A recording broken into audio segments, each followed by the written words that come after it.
만일 우리가 죄가 없다고 말하면 스스로 속이고 또 진리가 우리 속에 있지 아니할 것이요 만일 우리가 우리 죄를 자백하면 그는 미쁘시고 의로우사 우리 죄를 사하시며 우리를 모든 불의에서 깨끗하게 하실 것이요 만일 우리가 범죄하지 아니하였다 하면 하나님을 거짓말하는 이로 만드는 것이니 또한 그의 말씀이 우리 속에 있지 아니하리라. 아멘. 오늘 또 주님의 은혜가 우리 삶에 가득하기를 소망합니다. 그래서 우리가 주님과 함께 나아갈 때에 하나님의 놀라운 은혜와 역사가 나타난다는 것을 믿고 주님께 영광 돌리시기를 바랍니다. 벌써 2020년이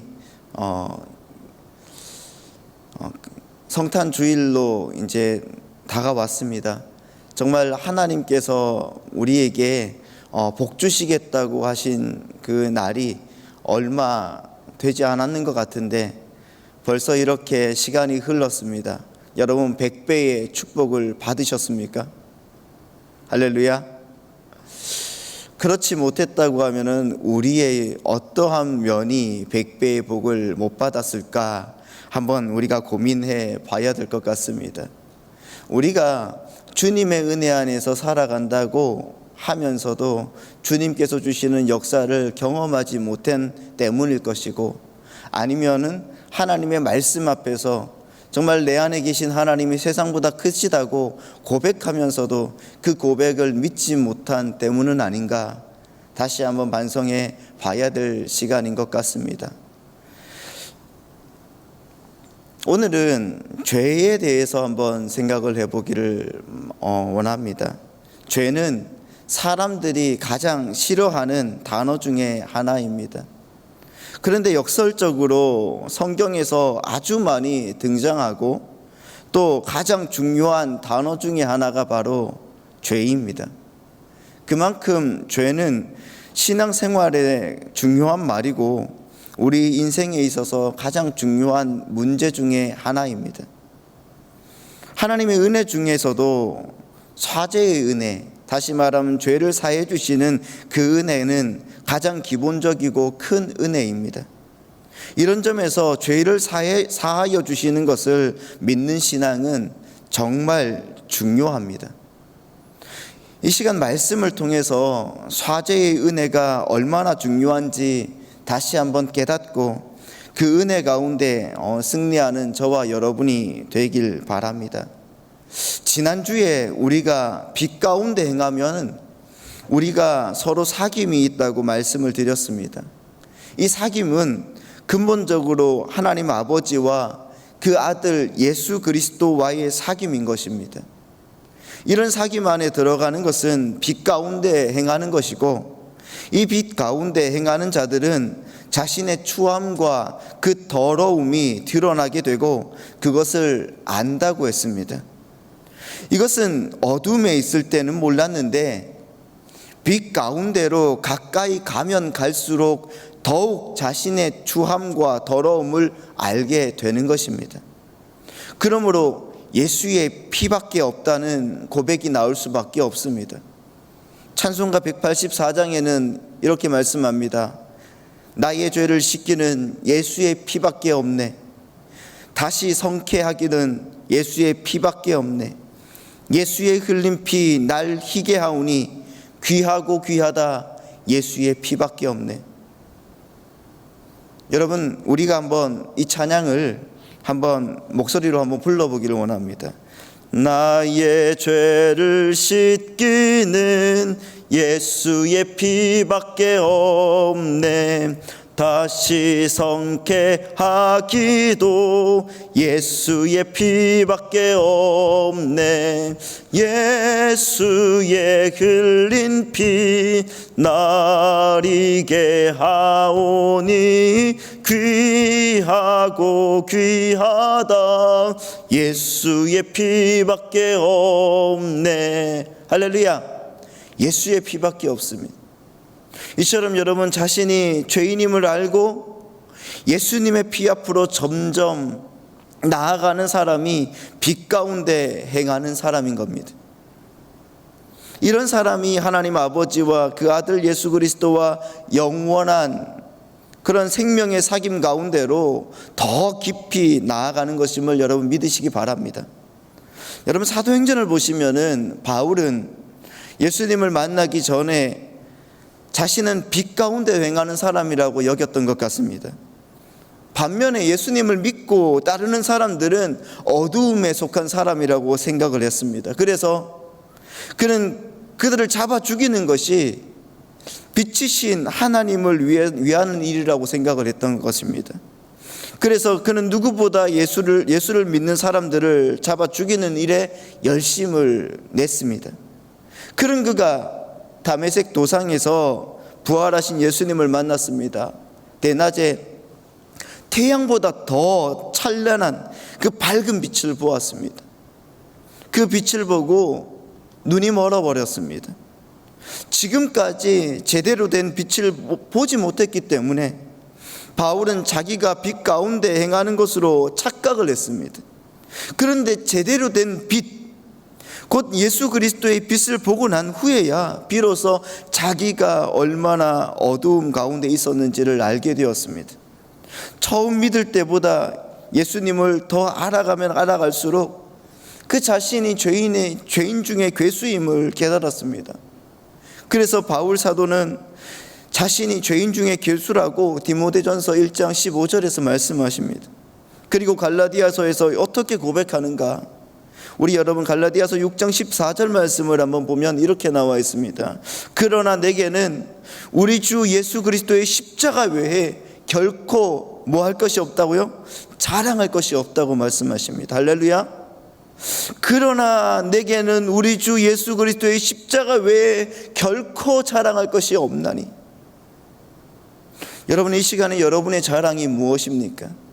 여러분의 자랑거리가 어떤 것이 있습니까? 지금 바울이 고백하는 예수 그리스도의 십자가의 보혈이 우리의 자랑거리가 되고 있습니까? 아니면 나의 직업과 나의 직장, 나의 남편, 나의 아내, 자식, 아니면 돈과 권력이 나의 자랑거리입니까? 그런데 여러분 이런 것들이 나를 빛 가운데로 데려가거나 아니면 나의 죄를 깨끗하게 합니까? 아니더라는 것입니다. 오히려 그것들이 우리를 더욱 큰 함정으로 빠지게 한다는 것을 우리가 잘 알고 있지는 않습니까? 그래서 여러분 예수의 피만이 우리를 모든 죄에서 깨끗게 한다는 것을 믿으시기 바랍니다. 이것이 빛 가운데 행하는 삶의 모습이라는 것입니다. 성경은 누누이 인간이 죄인인 것과 그 심각성을 증거합니다. 그래서 로마서 3장 10절을 말씀해 보면은 의인은 없나니 하나도 없다고 말씀하십니다. 그렇습니다, 여러분. 정말 모든 인간은 단 한 명의 예외도 없이 다 의인이 아니다, 죄인이라는 것입니다. 이런 말씀을 들으면 많은 사람들이 대부분 반발합니다. 아니 내가 무슨 죄인이냐고요.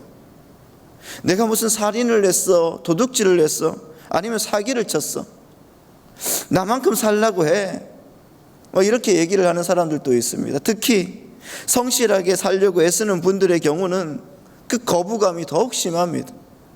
그래서 아이러니컬하게도 도덕적으로 사시는 분들이 오히려 신앙생활을 시작하기가 훨씬 더 어렵다고 합니다. 그러나 여러분 그것은 어디까지나 나의 기준으로 아니면 세상의 기준으로 의롭다고 생각하는 것입니다. 여러분 성경에서 말하는 죄는 하나님의 기준에 미달이 되는 것을 의미합니다. 마치 도토리 키를 재는 것과 마찬가지입니다. 제가 키에 대해서 뭐라고 얘기할 처지는 아니지만은 그렇지만 여러분 도토리 키리 내가 크네, 네가 크네, 여러분 우리가 볼 때는 거기서 거기입니다. 도토리는 어느 것이든 다 작은 겁니다. 인간도 여러분 자기들끼리 서로 의롭다고 주장할지는 모르지만은 거룩하신 하나님이 보시기에는 다 죄인이라는 것입니다. 옛날 어느 지역에서 그 가장 겸손한 목사님에게 그 겸손한 목사상이라는 그 목사라는 칭호를 이제 줄 때가 있었습니다. 그 어느 교회 목사님이 가장 겸손한 목사님으로 뽑히게 되었어요. 그래서 자기 목사님이 가장 겸손한 목사님으로 뽑히니까 얼마나 좋겠습니까? 성도들이 너무 좋아서 성도들이 금메달 하나를 만들어 주었습니다. 그런데 그 다음 주에 그 성도들이 금메달을 다시 회수를 했다고 합니다. 왜 그런지 아십니까? 그 목사님이 그 주일에 그 금메달을 달고 설교를 시작하더라는 겁니다. 나는 세상에서 가장 겸손한 목사라는 것이죠. 여러분, 이렇게 죄는 강교해서 우리를 계속 속게 만드는 것입니다. 사도 요한은 자신은 죄인이 아니라고 하는 자들은 스스로 자신을 속이는 자들이고 진리 가운데 있지 않는 자라고 말씀합니다. 여러분, 8절 말씀을 우리가 한번 보도록 하겠습니다. 우리 다 같이 한번 하나님 말씀을 읽도록 하겠습니다. 시작.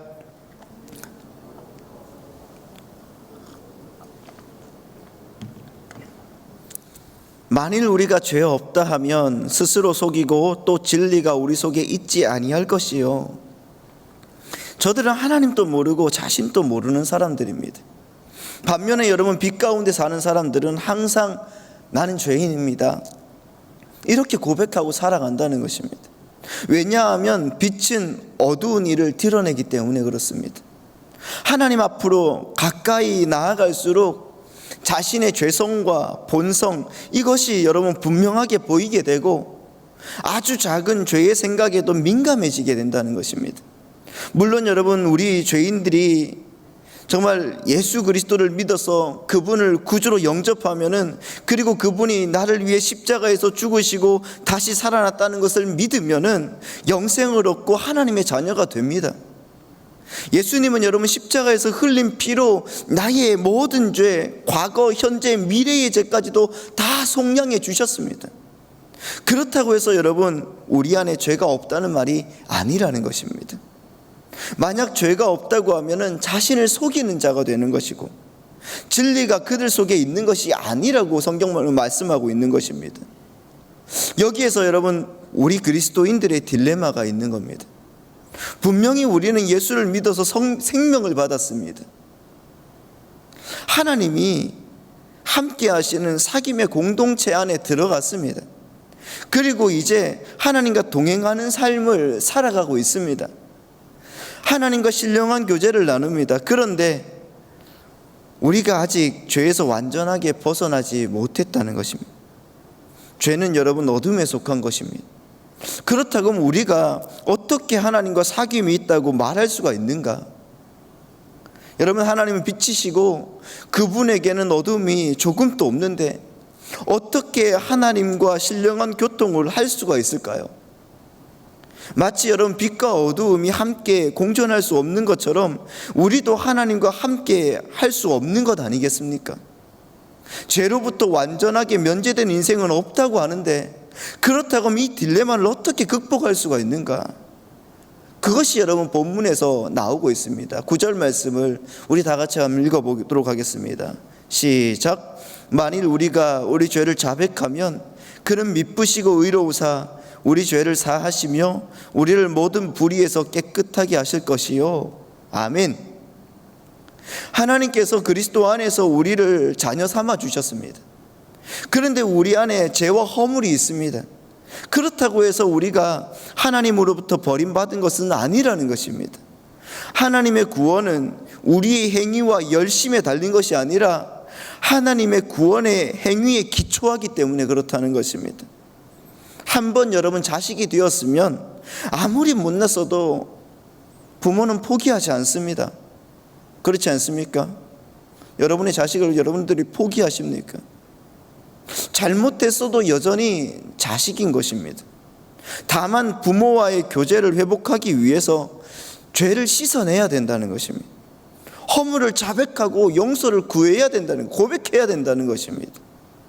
여러분, 누가복음 15장에 우리가 잘 아는 돌아온 탕자 이야기가 나오지 않습니까? 그 누가복음 15장 1절로 15장 11절로 16절 말씀을 보면 이렇게 나와 있죠. 또 이르시되 어떤 사람에게 두 아들이 있는데 그 둘째가 아버지에게 말하되 아버지여 재산 중에서 내게 돌아올 분깃을 내게 주소서 하는지라. 아버지가 그 살림을 각각 나눠줬더니 그 후 며칠이 안 되어 둘째 아들이 재물을 다 모아가지고 먼 곳에 가 거기서 허랑방탕하여 그 재산을 낭비하더니 다 없앤 후 그 나라에 크게 흉년이 들어 그가 비로소 궁핍한지라. 가서 그 나라 백성 중 한 사람에게 붙어 사니 그가 그를 들러 보내어 돼지를 치게 하였는데 그가 돼지 먹는 쥐염 열매로 배를 채우고자 하되 주는 자가 없는지라. 이렇게 말씀하고 있습니다. 여러분, 가출한 탕자는 아버지의 유산으로 방탕하게 살다가 빈털터리가 되었습니다. 설상가상으로 흉년이 들어서 돼지 먹이도 먹지 못할 정도로 비참한 상황이 들어왔습니다. 그래서 여러분, 탕자가 돌이킵니다. 17절 말씀부터 20절까지, 20절 상반절까지 한번 보도록 하겠습니다. 이에 스스로 돌이켜 이르되 내 아버지에게는 양식이 풍족한 품꾼이 얼마나 많은가. 나는 여기서 줄여 죽는구나. 내가 일어나 아버지께 가서 이르기를 아버지, 내가 하늘과 아버지께 죄를 지었사오니 지금부터 아버지의 아들이라 일컬음을 감당하지 못하겠나이다. 나를 품꾼의 하나로 모셔서 하리라 하고 이에 일어나서 아버지께로 돌아가니라. 이렇게 말씀하시죠. 여러분, 탕자가 돌이켰다는 것은 비로소 제정신이 들었다는 말입니다. 그는 아버지를 생각하고 아버지를 향해 돌이켜 일어나서 돌아갔습니다. 아버지를 향한 구체적인 행동이 시작된 것입니다. 그런데 여러분, 대부분의 사람들은 이 부분을 탕자의 회개로 이렇게 생각하는 사람들이 많습니다. 그러나 여러분, 만일 이것이 회개의 전부라면은 탕자가 그 후에 바른 삶을 살아갈 수가 있을까 하는 의문이 듭니다. 지금 여러분, 탕자가 아버지의 집으로 돌아가는 이유는 바른 삶을 살아가기 위해서가 아니라 아버지 밑에서 종살이를 하더라도 단지 자신의 육적 필요를 채우기 위함이 때문이기 때문입니다. 만약 여러분, 탕자를 만난 아버지가 야, 그래, 너 잘 만났다, 너 잘못한 거 많지, 내가 이 집에 종이 되겠다고?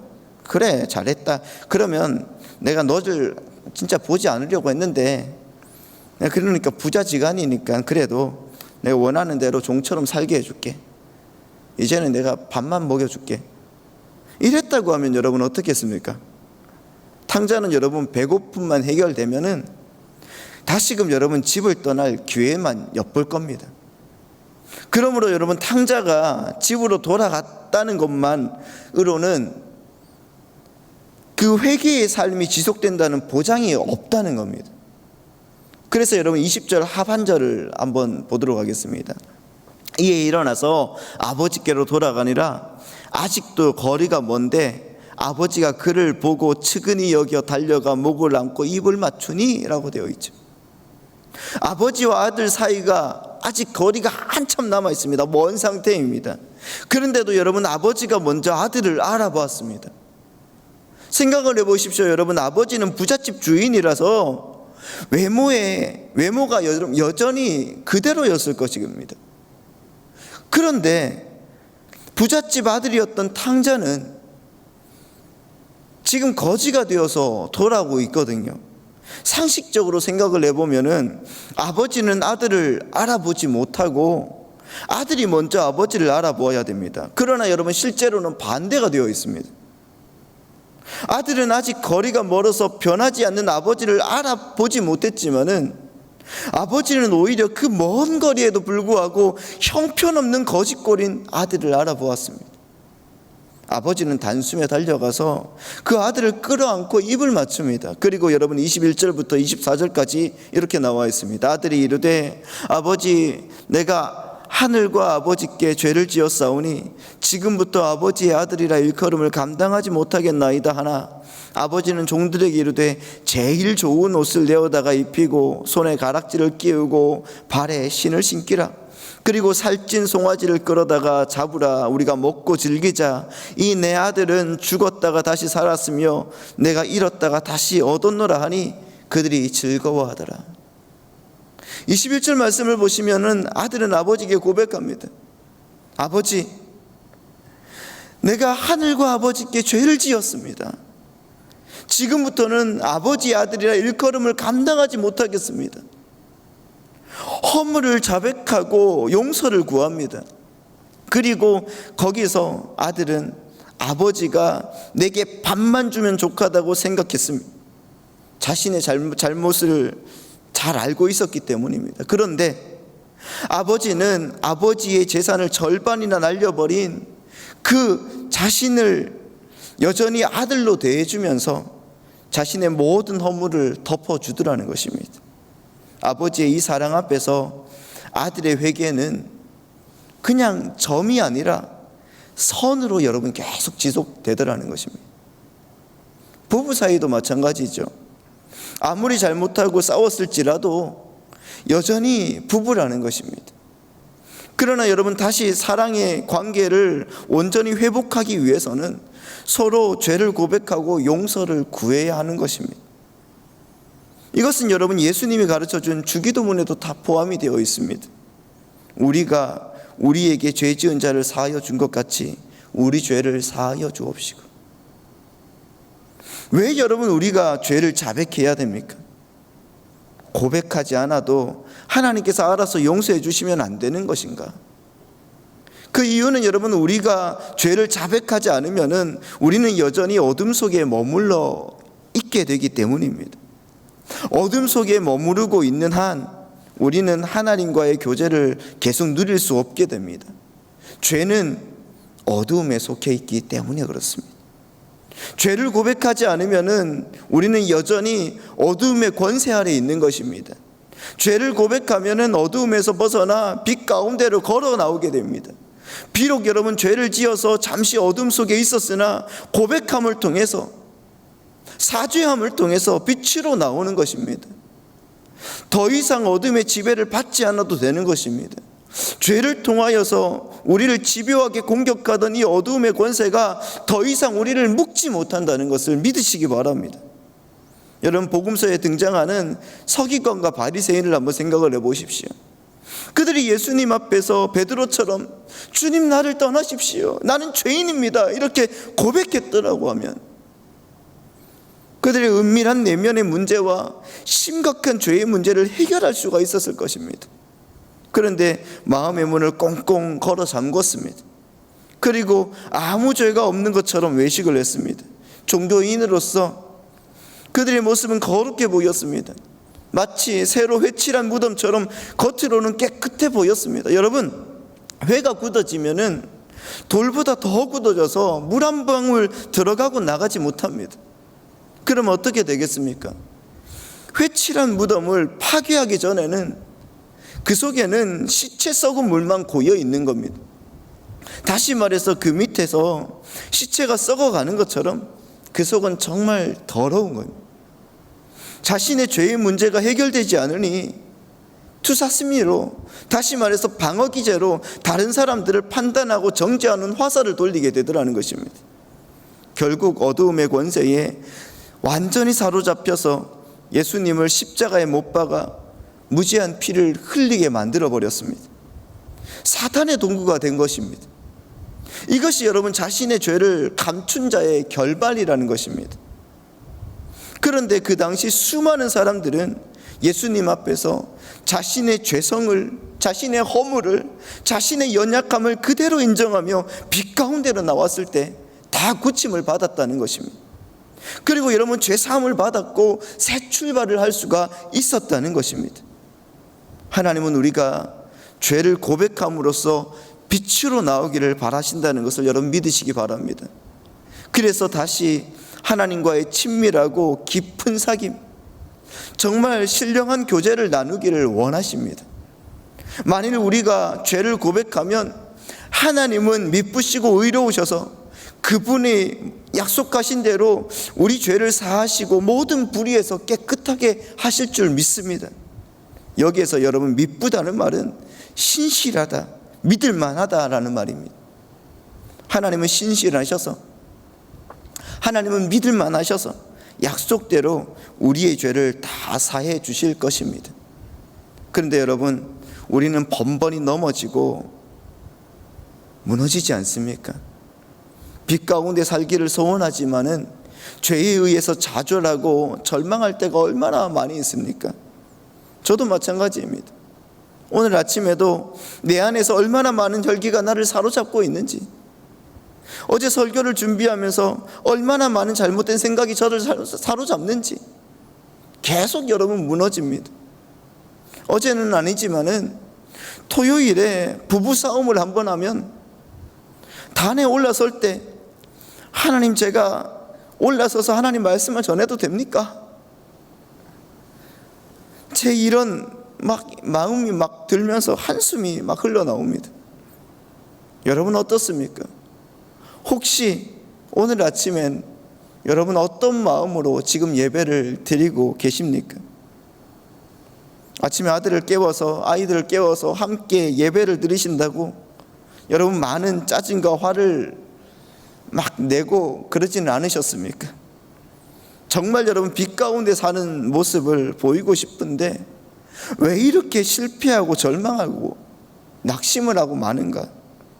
아직 우리 안에 여러분 죄가 역사하고 있기 때문에 그렇지 않겠습니까?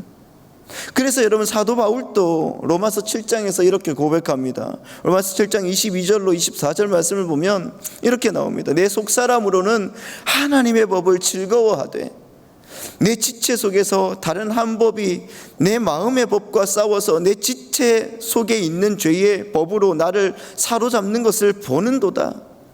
죄가 나를 사로잡고 있습니다. 이 죄를 통해서 어두움의 세력은 나를 계속적으로 공격하고 있습니다. 너무 우리 마음이 무겁고 고통스럽게 하고 있습니다. 그래서 여러분 저절로 탄식이 터져 나온다는 거예요. 그래서 7장 24절에 뭐라고 합니까? 오호라, 나는 공고한 사람이로다. 이 사망의 몸에서 누가 나를 건져내랴. 오늘 말씀에서도 여러분 사도 요한은 선언합니다. 우리가 죄로 인해 힘들지만 그때마다 죄를 자백하고 나오면은 하나님께서는 우리의 죄를 사하시고 모든 불의에서 깨끗하게 하신다는 것을. 어떤 분은 여러분 속으로 이렇게 외칠지도 모릅니다. 목사님, 그래도 벼룩이 낯짝이 있지 어떻게 반복해서 죄에 넘어지고 또 회개하고 그럽니까? 이제는 더 이상 못하겠습니다. 또 어떤 분은 그러시더라고요. 회개했으면 뭔가 달라져야 되는 것 아닙니까? 근데 맨날 잘못했다고 회개하는데 내 삶에 변화가 없습니다. 여러분, 그렇다고 해서 회개를 과소평가하지 마시기 바랍니다. 여러분 이렇게 생각을 해보십시오. 만약 여러분이 회개를 하지 않는다고 하면 여러분의 죄의 문제를 달리 해결할 방법이 있습니까? 없다는 것입니다. 만일 우리가 죄를 자백하지 않는다고 하면 비록 하나님의 자녀인 것에는 변함이 없지만은 여전히 나는 어둠 가운데 거하고 있는 것입니다. 그러므로 여러분 겸손히 하나님 말씀에 순복하시기 바랍니다. 죄를 자백하며 빛으로 나오시기 바랍니다. 한 번으로 안 되면 2번, 3번, 4번, 70번씩 7번이라도 여러분 외치십시오. 달력에 여러분 표시하면서라도 그렇게 여러분 시도해 보시기 바랍니다. 여러분 사울과 그 다윗의 차이가 여기 있지 않습니까? 사울은 여러분 키도 크고 얼굴도 준수하고 잘생겼습니다. 그리고 힘센 용사라고 성경은 말씀하고 있습니다. 모든 백성이 우러러보는 이스라엘의 초대 왕이 되었습니다. 그에게 하나님께서 임무를 맡기셨습니다. 그것은 여러분 하나님을 대적하고 하나님의 백성을 공격했던 아말렉을 진멸하라는 것이었습니다. 진멸하라는 것은 모든 것을 싸그리 없애라는 것이에요. 그런데 사울은 하나님 명령대로 이행하지 않습니다. 그 아말렉의 왕 아각을 죽이지도 않고 살려두고 기름진 소와 양은 아까워서 죽이지 않고 가치 없는 것들만 다 진멸해 버렸습니다. 그래서 여러분 사무엘이 깜짝 놀라서 달려와서 묻습니다. 도대체 이 양과 소의 소리는 어찌 된 일입니까? 이쯤 되면은 하나님의 명령에 불순종한 자신의 죄를 회개하면서 살 길을 찾아야 되는 겁니다. 그런데 사울은 천연덕스럽게 변명합니다. 이거는 백성들이 하나님께 제사 드리려고 남긴 겁니다. 하나님은 여러분 사울에게 회개할 기회를 주셨지만 그는 오히려 변명을 합니다. 그리고 백성 앞에서 체면이 깎여서 자신의 입지가 약해질까 봐 전전긍긍하다가 비참하게 버림을 받습니다. 회개의 기회를 주셨음에도 불구하고 회개하지 않으면 어둠이 종이 된다는 겁니다. 그런데 여러분 다윗은 어떻습니까? 솔직히 다윗은 여러분 사울보다 더 악질적인 죄를 지었습니다. 부하 장수가 전쟁터에 있는데 그의 아내와 간통을 했습니다. 그 일을 은폐하려고 그 충직한 부하를 전장에서 죽였습니다. 100번 죽어야 마땅한 죄인인데도 하나님께서는 회개할 기회를 주시더라는 겁니다. 나단 선지자가 당신이 바로 그 죄인이라고 지적할 때 그는 자기 자리에서 무릎을 꿇습니다. 왕의 채통도 생각하지 않고 하나님 앞에서 자신의 죄를 인정합니다. 처절한 회개가 그를 그 나락에서 건져주더라는 것입니다. 여러분 시편 51편을 한번 읽어보십시오. 그가 얼마나 처절하게 죄를 자백하면서 회개하였는지를 알 수가 있지 않습니까? 여러분 1절에서 3절 말씀은 이렇게 나와 있습니다. 하나님이여 주의 인자를 쫓아 나를 긍휼히 여기시며 주의 많은 자비를 쫓아 내 죄가를 도말하소서. 나의 죄악을 맑게 씻기시며 나의 죄를 깨끗이 제하소서. 대저 나는 내 죄가를 아오니 내 죄가 항상 내 앞에 있나이다. 여러분 댁에서 시편 51편 말씀을 오늘 한번 읽어보시기 바랍니다. 여러분 진리가 우리 안에 거하게 하고 싶지 않습니까? 여러분의 죄를 그렇다고 하면 인정해야 된다는 것입니다. 그리고 예수 그리스도의 피로 깨끗하게 해야 됩니다. 눈보다 더이게 씻어야 될 줄 믿습니다. 그때 여러분 미쁘시고 의로우신 주님의 은혜가 저와 여러분을 모든 불의에서 깨끗하게 하실 줄 믿습니다. 여러분 그 주님께서 우리를 위해서 오신 날이 성탄절 아닙니까? 그 금요일이 성탄절이지 않습니까? 여러분 우리 주님께서 이 세상에 오신 목적이 무엇입니까? 우리를 만드신 하나님의 뜻을 위해서 죄인된 우리를 위해서 이 세상에 죽으러 오신 것입니다. 죽으러 오셨어요. 세상에서 왕으로 주인으로 권세자로 호의호식하고 떵떵거리면서 살려고 오신 것이 아니라 내 죄가를 위해서 죽으러 오신 것입니다. 솔직히 여러분 보고 죽으러 가라고 하면 여러분 좋겠습니까? 아니 안 좋습니다. 그런데 가야 한다고 하면은 죽어야 한다고 하면은 그래서 사람들이 죄에서 구원을 받을 수 있다면은 기꺼이 그 걸음을 한 걸음 한 걸음 떼는 그 우리 주님의 이야기가 바로 성탄절의 핵심이라는 것입니다. 다른 길은 없습니다. 여러분 사도행전 4장 12절 말씀은 이렇게 나와 있습니다. 다른 이로서는 구원을 받을 수 없나니 천하 사람 중에 구원을 받을 만한 다른 이름을 우리에게 주신 일이 없다고 말씀하고 있습니다. 그분이 오신 이유는 바로 이 구원을 선물을 주기 위함을 기억하시고 여러분 뜻깊은 성탄의 의미를 되새기며 하나님 앞에 나아가시기 바랍니다. 그러기 전에 먼저 나의 죄를 사해 주시는 주님 앞에 내 인생을 맡기고 내 모든 것들을 주님께 영광 돌리며 하나님의 능력으로 살아가시는 여러분이 되시기를 예수님의 이름으로 축원합니다.